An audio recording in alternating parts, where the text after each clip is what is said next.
Welcome back to another episode of Stories with Heath.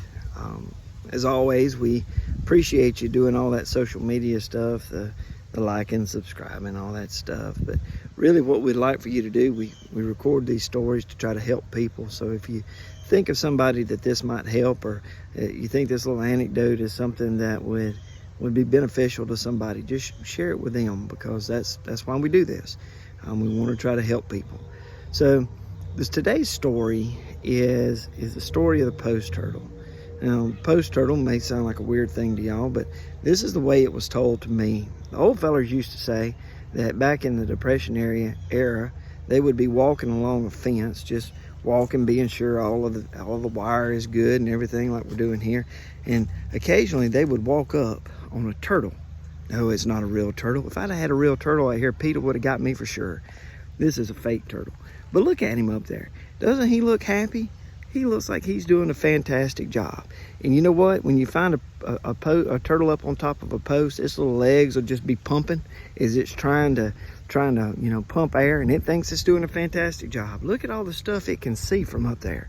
Look at how elevated it is above its peers. Look at how everybody has to look up to it. Man, that's a great position for this little turtle to be in. Look at him. But you and I both know, if that turtle stays right there, he's gonna die. This climate is 100% unsuitable for turtles. Turtles need to be down on the ground where they can walk and get to where it is they need to be, get in the water and find their food. If this turtle stays up here, he's gonna die. So we got a couple questions we need to ask ourselves, or a few questions. Number one, how did the turtle get there? Well, he didn't get there by himself. Somebody or something put him there. Second question we got to ask is, why would somebody put the turtle there? They absolutely know that the turtle is not going to be able to survive and thrive up on top of this post. Well, maybe they put him there because they intended to eat him, come back for him later. Maybe they put him there because they thought it'd be funny, just to see what would happen. Maybe they put him there because they didn't really understand that turtles need to be on the ground. But it doesn't matter how he got there. The third question we need to ask is, how's he going to get down? That turtle does not have the ability to rescue himself from the position that he's in. Somebody going to have to take him down off his post, or he's going to die. The moral of this story is, in your life, you will come across a lot of post turtles. People who are in positions that they have absolutely no business being in. They do not have the ability to be successful in that position. They don't have the ability to thrive. They're gonna die if they're left in that position. So what's the most merciful thing that we can do whenever we find a post turtle? Well, carrying the analogy through, who put them there? Well, who knows who put them there? That's not the issue. How does it get down from there? Somebody's got to take him down. So the most merciful thing that we can do for this turtle is to take him down off that post. Is the turtle going to like the fact that we took him off the post? Probably not. Because now the thing that made him special and made him different is being taken away from him. He's probably not going to be happy. He's probably going to be upset. But you know what? It's the best thing we can do for the turtle. It's merciful to remove that turtle from the position he's in and put him where he needs to be.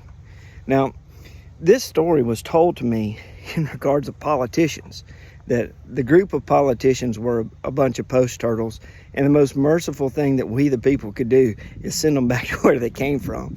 I don't know that that's incorrect, but as a leader, I've encountered this a lot. People who are put in positions where it's not the best position for them. They're put in a position where they're not suited for the requirements of what's being asked of them.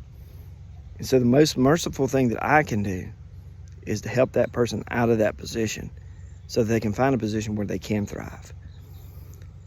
Not always fun to do that. And the turtle doesn't always appreciate it. But it's the right thing to do sometimes. So maybe you have found yourself being a post turtle and got taken out of that position, and I know I have. been taken out of that position and put into another one, and then found your stride and found a way to survive and thrive. It's happened to me, and I'm sure it's probably happened to some of you. Guys, it's probably not personal. You just weren't in the right spot at the right time. And so maybe you got some growing to do. Maybe you'll come back to those positions. Maybe you'll be a better leader because of it. I don't know. But if you were a turtle on a post, they didn't hurt you by taking you off the post. Maybe you're a leader who has to take some people down a notch. I don't envy the position, but that's why they let you sit in the comfy chair. Sometimes you've got to make these decisions. And it's not merciful to allow a person to continue to be in a position where they're going to fail. That desire to avoid that negative conversation is more about you than it is about them. Sometimes you've got to have the hard conversations, and sometimes you got to do the stuff you don't really want to do because that's what's right for the people. And really, you may be the leader, but primarily you're the servant. And you have to serve those people and do right by them, regardless of regardless of how it works out for you and how you feel about it. So that's just a word of encouragement. I love y'all. I hope you have a good day. Later.